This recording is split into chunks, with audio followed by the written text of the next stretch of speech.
నమస్తే RVR news కి స్వాగతం. పార్వతీపురం మన్యం జిల్లా సాలూరు పట్టణం గుమ్మడంలో ఏర్పాటు చేసిన స్వామి వివేకానంద విగ్రహాన్ని ఆవిష్కరించిన రాష్ట్ర గిరిజన శాఖ, స్త్రీ శిశు సంక్షేమ శాఖ మంత్రి గుమ్మడి సంధ్యారాణి.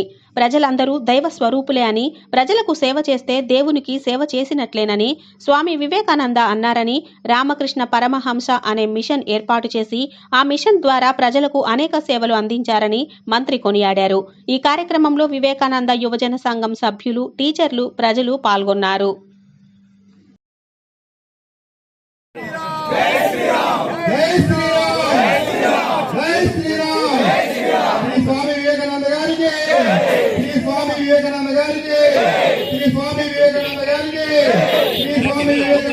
ఇంతటి ఆలోచనలు, ఇంతటి ఉడుకు రక్తం, ఇంత అంటే ఆయన బ్రతికించేది 100 ఏళ్ళు కాదు, కేవలం 39 సంవత్సరాలకే ఆయన వీరణ మరణం పొందారు. ఆ వీరమరణం పొందిన 39 సంవత్సరాల్లో చనిపోయారంటే ఏం చేసి ఉంటారులే, యుక్త వయసు అనుకుంటారు. 100 ఏళ్ళకు చేయాల్సినటువంటి పనంతా 39 సంవత్సరాల్లో చేసి ఈ మనందరినీ భౌతికంగా వదిలేసిన ఆయన దివ్య మంగళ స్వరూపాన్ని అందరూ మనసులో ఉంచుకునేటట్టు చేసుకున్నారు.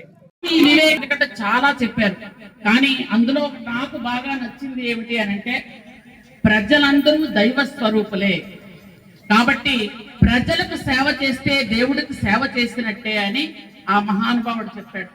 మహానుభావుడు చెప్పినటువంటి నీతినే మన నందమూరి తారక రామారావు గారు తీసుకొని సమాజమే దేవాలయం, ప్రజలే దేవుళ్ళు అని పెట్టి ఒక పార్టీని పెట్టారు.